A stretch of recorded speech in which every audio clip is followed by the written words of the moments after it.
Okay, part 5. Here's our top tips for what to do before you start your estate agency business as a self-employed estate agent. Should we seesaw it? Yeah. You go, I go, you go, I go. Let's do it. Who's going first? I'm going first. Okay. First thing, most important thing in my world, obviously, you're getting to know me now, aren't you? Marketing? No. Yeah. I could blow your mind with that. Finances. Okay. Okay.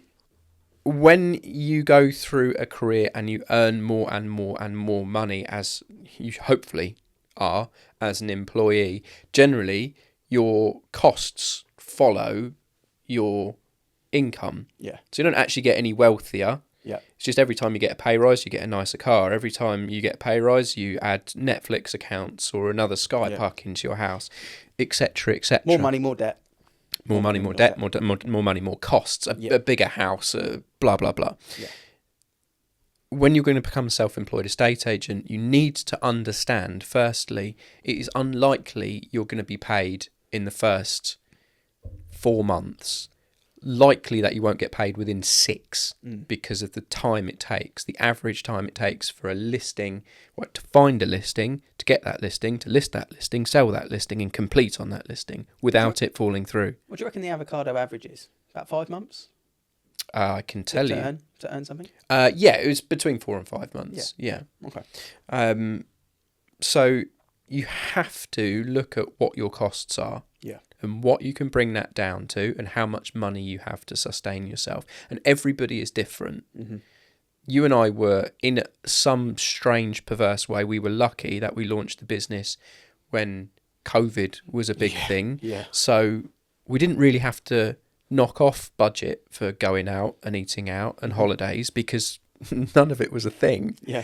We didn't really feel like we were cutting off a lot of things because no one was able to do that sort of thing. But looking back, we both sold expensive cars that were inefficient. Yeah. We looked at them as money sat on the drive. Yeah.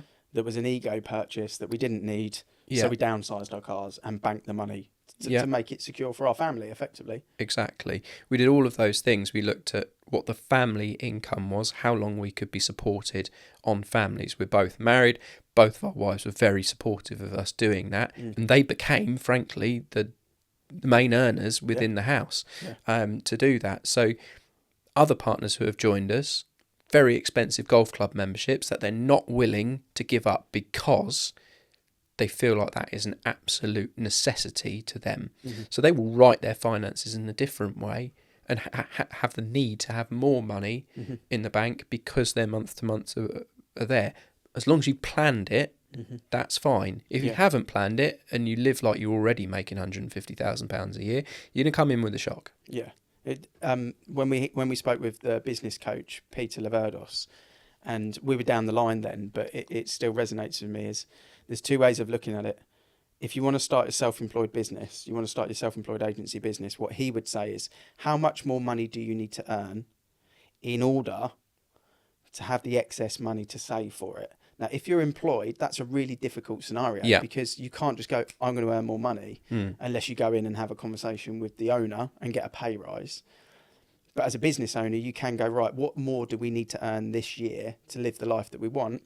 Whereas typically, most people go, right, how much do I need to save? How much less money do I need to spend in order to do it? As a business owner, the ambitious way is to go, right, how much more money do we need to earn this year to live the life that we want and do X, Y, and Z? As an employee, if you want to go on holiday, a big holiday next year, how much do I need to save? How much less do I need to spend? So there's 2 different ways of looking at it. And ultimately on the finances, you need your partner on side, your wife, your husband, your girlfriend, your boyfriend, and everything in the middle. You need that person on side because if they are still living the life of Riley and you've brought everything back, that's going to also be a challenge. And it's also quite a good exercise for people at that point. You know, we had 15 odd years worth of careers, so we were earning good money. We had good lifestyles. I actually found it was quite a good humbling experience to bring yourself back and actually strip it right back to the bare bones again and go, no, this is actually where you appreciate money and the nice things a little bit more. It's a reset. Yeah. And it's going back to what you need for that period of time. And then you can have the rewards later on down the line. So my number one thing is personal brand. Now, it sounds a bit bullshit in this day and age because it's like, well, what does that even mean? But if you're an agent that's thinking in a year's time, 18 months' time, 6 months' time, you're going to be running a self-employed business in the town that you're directly thinking of that business plan for, what you ultimately need to do, and what personal brand means, is you need to build familiarity and trust with the audience that you're going to be working towards.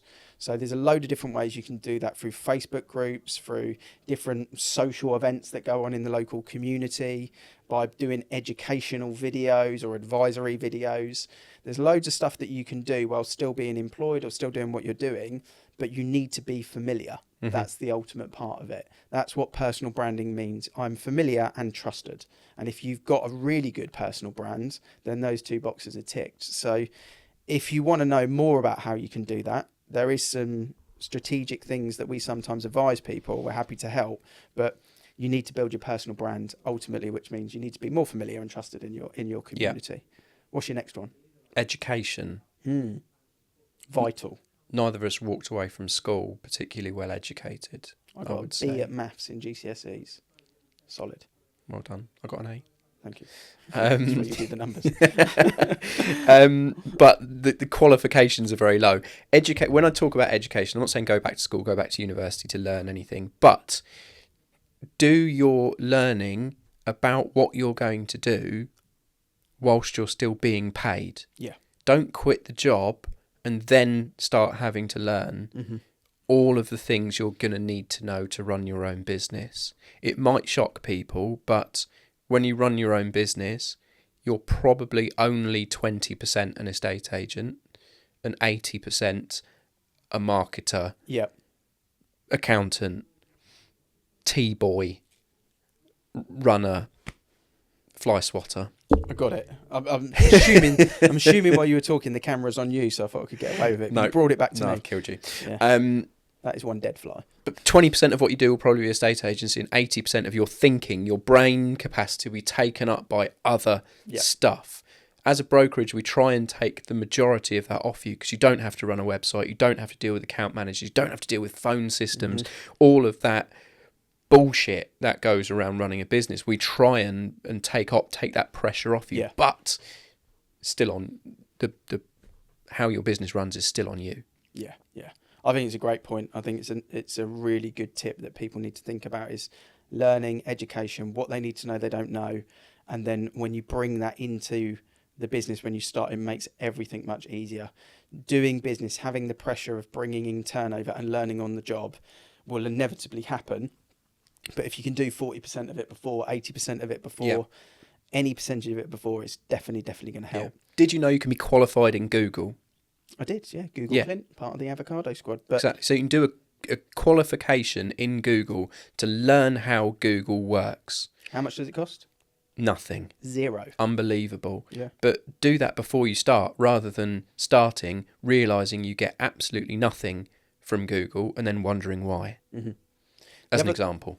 The other thing for me that I think people should do that potentially they don't do, and what I would advise to do, is look at what's going on in the world outside of agency. It's quite insular. There's quite a lot going on, and it's a bit magpie where everyone wants the new bit of prop tech or the new thing, or the agent down the road using X.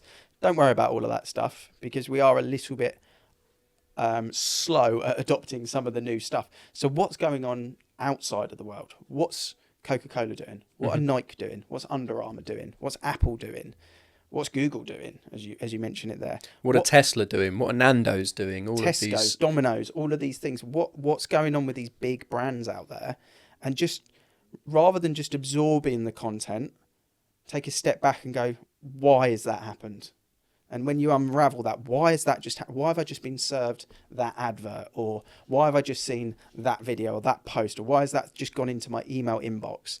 Why has that happened? And just unravel it back and work through, this is what the big boys are doing. How do I bring that into my business? Because if you can do a slice of what the big boys are doing, and we can help with a lot of the education on the digital marketing part of it, but if you can do a slice of what the big boys are doing, you will be farly above any of the sort of agents in your local town that are obviously not doing that type of stuff, that are still dropping the leaflets and doing the door knocking. So look outside of a state agency. Your number 3? Well, firstly, answer on a postcode what Farley above means. Yeah. I wondered where I was going with that. It's just a word. I just kept saying it while I was trying to think of the next sentence. It's your number 3.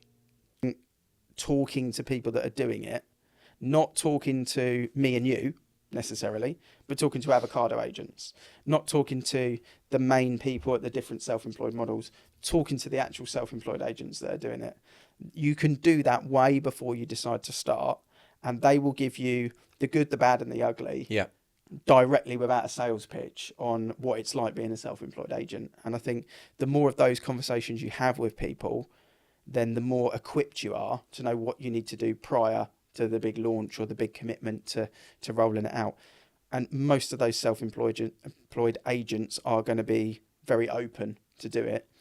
Just be careful on some of the models, because we know the pyramid scheme ones, etc., that are going to be a bit pushy and a bit sales driven. So be careful with what's said, but just ask some key questions and you normally will find you'll get some good answers. So, disclaimer, not a pyramid scheme. But you know what I mean. The key to that is most 99% of self-employed estate agents are not in competition with each other. Mm-hmm. We regularly go out for coffee or for lunch with people who work for or are self-employed with other models, because they're interesting people. They have a different outlook on things and they're doing things differently, that they want to know about what we're doing. We want to know about they're doing, and we share ideas and we make things more efficient. We make things better for ourselves. We make things better for them, because we're not looking to take the market share. We're not looking to close each other down. Got no interest in that whatsoever. Our avocado agents in general will target, if they ever were to target, somewhere around about 2% market share of their area. So they'll never take a market share. That's not what we're looking to do in any way, shape or form.